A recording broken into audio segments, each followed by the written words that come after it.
Bill Cosby continues to be the focus of the news. The New York Magazine just the other day put out their cover featuring 35 women who have accused Bill Cosby of raping them, sexually assaulting them over a period of several decades. They appear united on the cover of the magazine. Again, the one incident went back as 45 years ago. And despite some damning details recently released of Cosby's deposition in Philadelphia, where he is quoted as saying he supplied drugs to at least one young woman in exchange for sex, the 78-year-old maintains his innocence. And he's also said that from day one.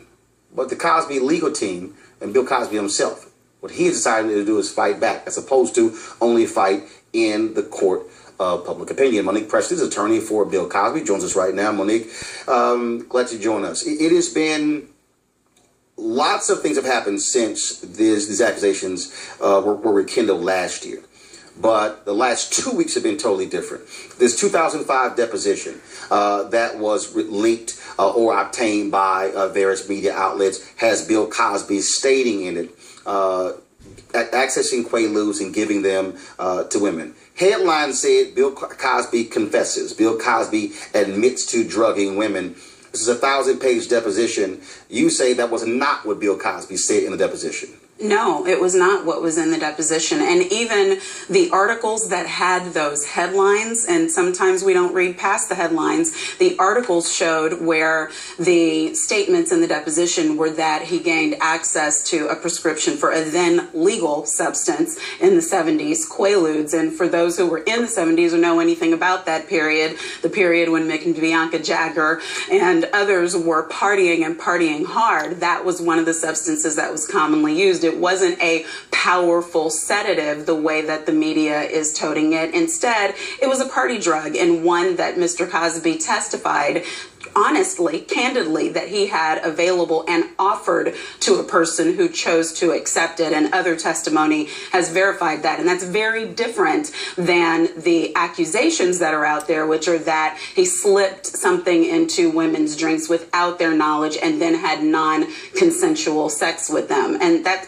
also, just in terms of the New York Magazine, one of the things that people are saying is that these are 35 women who are alleging rape, and that's not even accurate in terms of the allegations of the women. They are not all alleging sexual assault or rape. Some are alleging inappropriate touching or drugging, and that nothing happened. But what's happening in the media is that everything gets clumped together and it turns into 35, 45. At some point, I'm sure they'll try to build the number up to 65 women who are saying the same thing when it's actually very different. So you have, but you have folks who right now who are saying, I don't care what she has to say. When you have this many people who are making these allegations, they are Bill Cosby flat out, he's a rapist.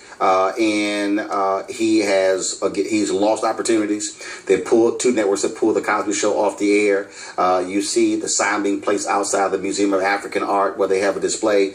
Spelman College has pulled down his professorship and reportedly returned the money for that particular endowment. So what do you say to the people who says, I don't care? Bottom line is there has to be some truth. This many women who are accusing him of sexually assaulting them. What I say is I think we as Americans need to step back and decide whether we believe in the American justice system or not. We need to figure out whether we've all decided in this country that we have a system of governance and that we have a rule of law, that we have a constitution, and that in this